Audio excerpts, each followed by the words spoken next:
Well, don't want to... not very quizzed me much. Because you literally told the whole story after one question. Absolutely did. You didn't hit the point. I hit the point. The point was... Yeah. The dynamic was different because I was dating a girl, and I hit 2 solid points, which was ranting about, you know, your situation when we first met, blah blah blah, and also when Zara was there. Those were the only 2 points I made. Really good points, and there's really good points. I feel like there's so much to the show that you guys still don't know. Well, maybe by the time they would have, well, if you haven't watched it, go and watch it because it'll be on BBC iPlayer. It's called Love in the Flesh, and you can go and see it.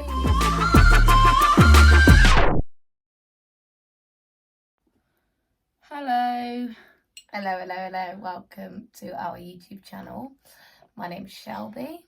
Welcome back. Hopefully at this point we'd had 1 or 2 videos out, and also with by the time this YouTube video comes out, Shelby's show, well, the show that Shelby's on would be out, Love in the Flesh. Yeah, so this is post show airing, but the show is airing in the next few days. Yeah. And I think we're just going to talk a little bit about my experience on the show. I'm essentially your first interviewer. Yeah, so. And also like the perspective that I have now and the perspective I'll have after I've actually watched the show.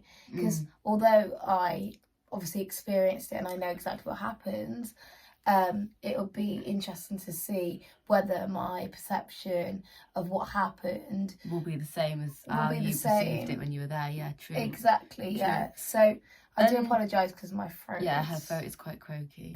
That's why she's drinking her lovely tea. But just to give, if people haven't watched it, it's called Love in the Flesh, and it's basically about people that have met online and on Instagram, which I'm sure a lot of people have done, and but they hadn't met before the show due to lockdown or various other reasons why they might not have met. It's online dating, basically. Yeah, and then they meet for the first time kind of over where it was filmed in Greece. So about how, and then what did you get challenges and stuff when you're there?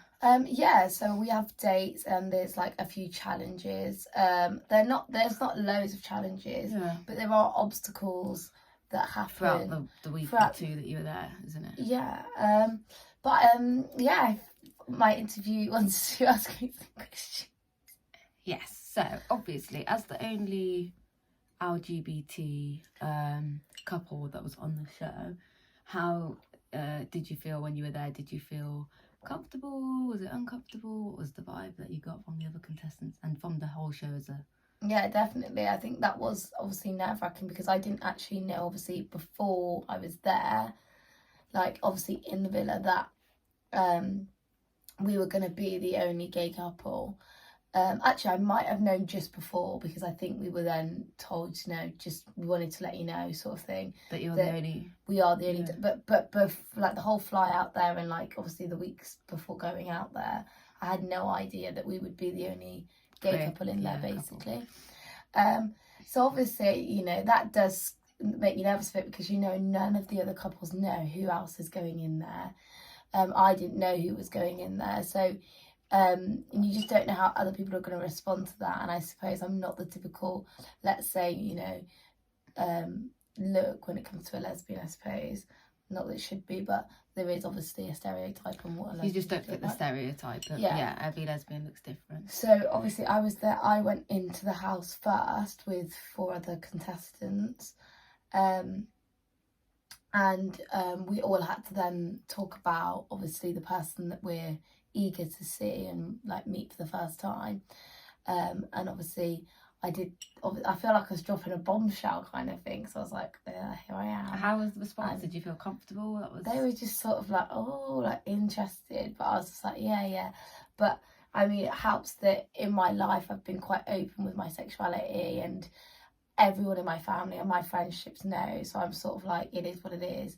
But I definitely think that the dynamic was different between obviously straight couples and gay couples, because when the guys separate to have their chat about how they feel about the new girls that they've just met, me and Millie were together. Oh my God. So then there would be scenarios where the girls would be like, the first initial conversation, I remember the girls like, we were all going, oh my God, so how did you start talking? Like, why have you not How do you feel now that you've met? Yeah, and then it was kind of like, so how do you, like, what's the story between you two? Yeah. And we're kind of like, of course, being honest, but there's always an element of, you know, wanting to open up. It's not like you can't open up to your girls away from and say, situation. Oh my God, yeah, really, really fancy her. That's such a funny thing, isn't it? So it was weird in that sense, and I felt like that throughout a lot of the experience was trying to get my emotions off my chest if I felt any kind of way, because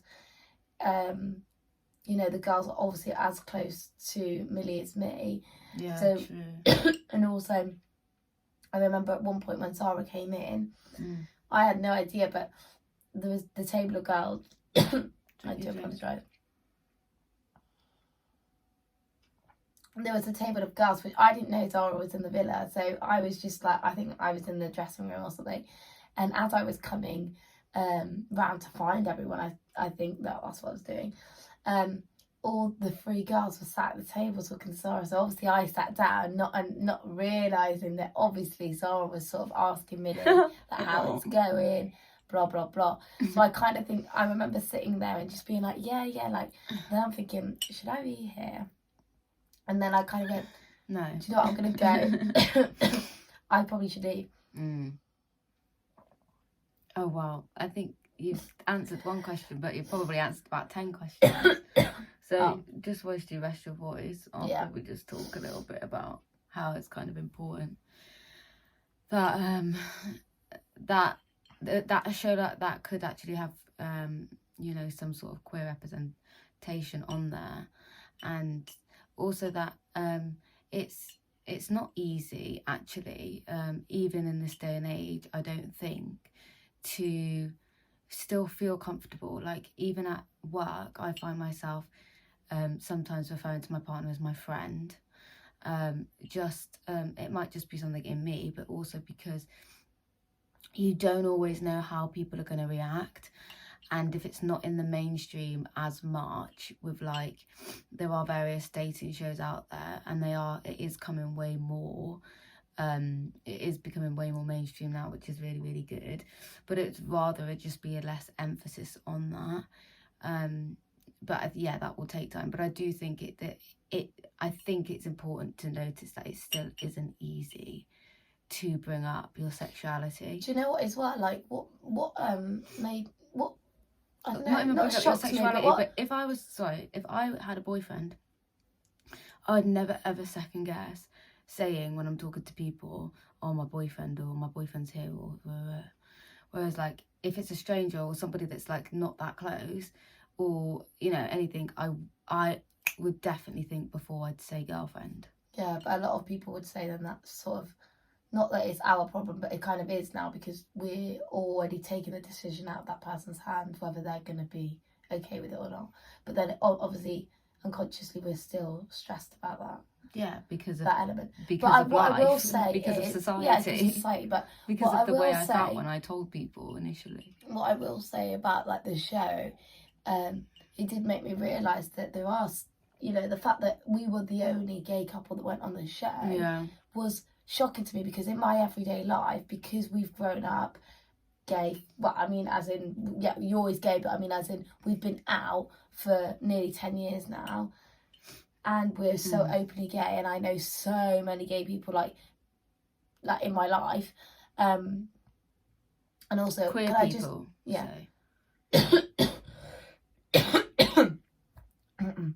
Can I just emphasise, a lot of people think that gay people make gay their personality. You know, they don't, but it is a lot easier to be around people that understand like-minded, that are like-minded, that make you feel like it's not a weird thing, because it isn't.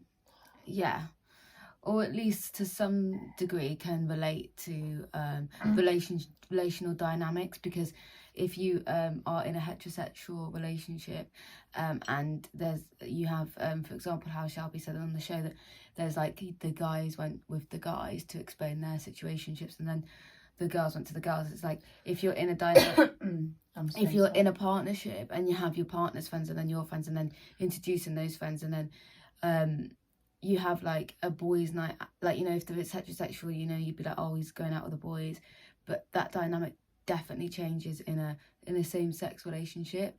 So if you're hanging out with your friends, it's like, well, should I invite my partner, should I not invite my partner, how friendly can my partner become with my friends? Because realistically, unless you've been together for years as a heterosexual relationship, from what I know, you wouldn't really become really good friends with your boyfriend's friends. You would just be, you know, friends with them through your boyfriend.